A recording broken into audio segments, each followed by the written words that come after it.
बच्चों, आज हम 10th क्लास का चैप्टर मानव तंत्र में आगे आज परिसंचरण तंत्र का अध्ययन करेंगे। इससे पहले हमने पाचन तंत्र पढ़ा, श्वसन तंत्र पढ़ा और आज हम परिसंचरण तंत्र के बारे में अध्ययन करेंगे।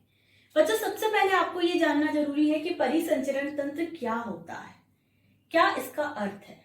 तो वो देखिए हम सबसे पहले छोटे बड़े सभी जंतुओं के शरीर के भीतर ऑक्सीजन, भोजन, हार्मोन्स आदि पदार्थों को आवश्यकता अनुसार उपयुक्त अंगों में पहुंचाने के लिए एक सुविकसित परिसंचारी तंत्र होता है जिसे परिसंचरण तंत्र कहते हैं। अब छोटे बड़े सभी जीव जंतु हैं, उन जीव जंतुओं को ऑक्सीजन की भी आवश्यकता होती है, भोजन की भी आवश्यकता होती है और हमारे शरीर के अंदर कुछ हार्मोन्स कार्य करते हैं, उनकी भी आवश्यकता होती है।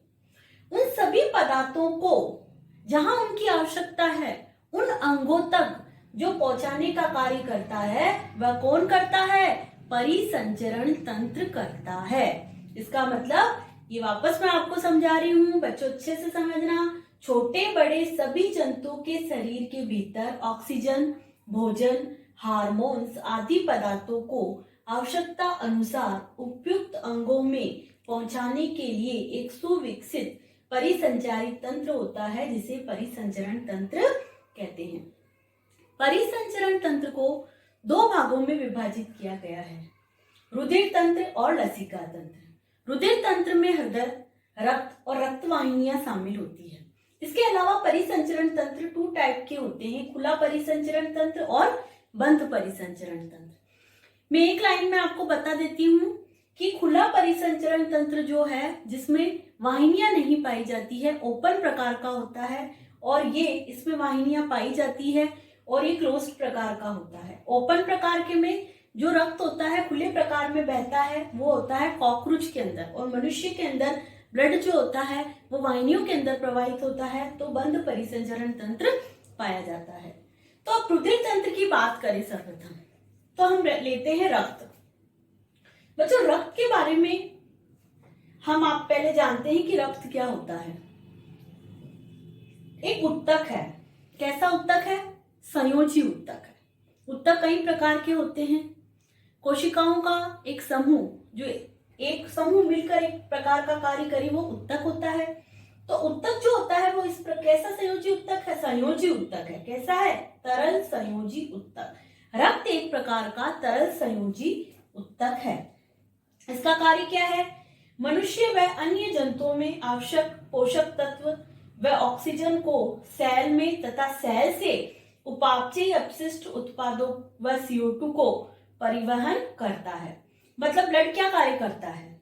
ब्लड करता है कि जहां पर ऑक्सीजन की आवश्यकता है, ब्लड के थ्रू वो ऑक्सीजन वहां पहुंचती है और वहां से अपशिष्ट पदार्थ जो होते हैं और जो CO2 होती है वो वापस आती है। इस प्रकार ये आदान प्रदान का कार्य भी करता है। इसके अलावा ब्लड के मैं आपको बता दूं कि पीएच को कंट्रोल करता है। हमारे पीएच आप सबको पता है, अम्लीय, उदासीन और क्षारीय 3 प्रकार से होती है, लेकिन इसकी जो रक्त की पीएच होती है वो क्षारीय होती है। कैसी होती है? क्षारीय होती है और इसका मान 7.4 होता है।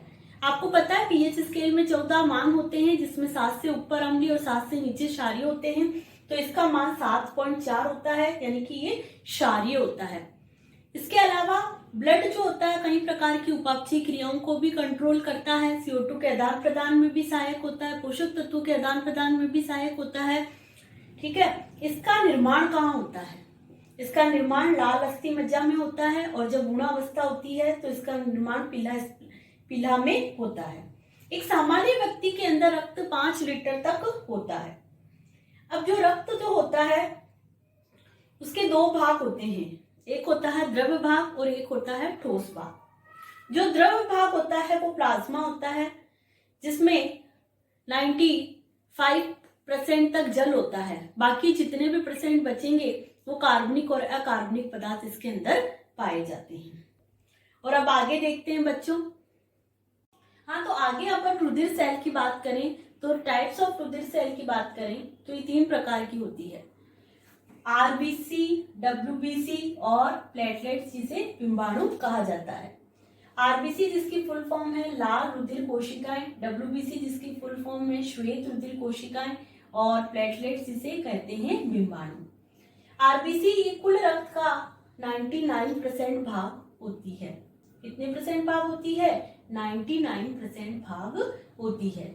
इस आरबीसी का रंग लाल क्यों होता है? क्योंकि इसके अंदर हीमोग्लोबिन नामक प्रोटीन पाई जाती है। कौन सी प्रोटीन पाई जाती है? हीमोग्लोबिन नामक प्रोटीन पाई जाती है। ये हीमोग्लोबिन इस रक्त को लाल रंग प्रदान करती है। ये हीमोग्लोबिन इस रक्त को लाल रंग प्रदान करती है। ये केंद्रक वहीन होती है। इसकी आयु 120 दिन की होती है, यानी आरबीसी जो होती है वो 120 दिन तक जीवित रहती है। डब्ल्यूबीसी की बात करें तो इसका फुल फॉर्म है श्वेत रुधिर कोशिकाएं। ये कोशिकाएं क्या करती है? प्रतिरक्षा प्रदान करती है, यानी हमारी इम्यूनिटी सिस्टम को बढ़ाती है। और हमारे इसका निर्माण भी लाल अस्थि मज्जा के अंदर होता है। इसको ल्यूकोसाइट भी बोलते हैं। इसमें हीमोग्लोबिन प्रेजेंट नहीं होती है, इसीलिए इसका रंग श्वेत होता है, लाल नहीं होता है।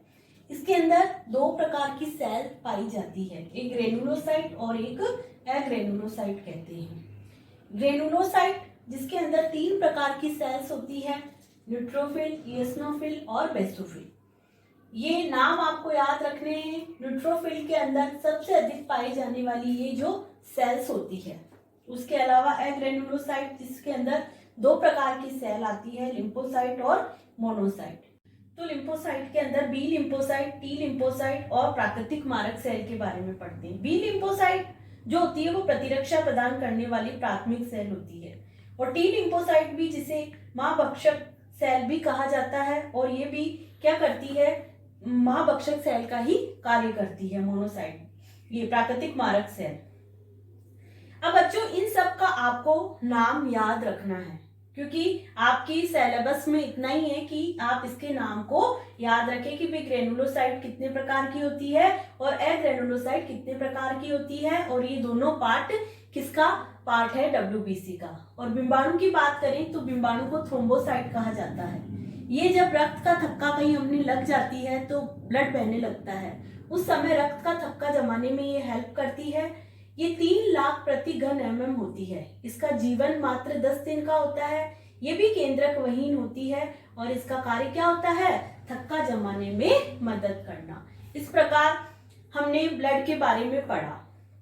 अब आगे बच्चों अगले वीडियो में मैं आपको इसका नेक्स्ट पार्ट समझाऊंगी। मैं आशा करती हूँ कि आपको समझ में आया होगा।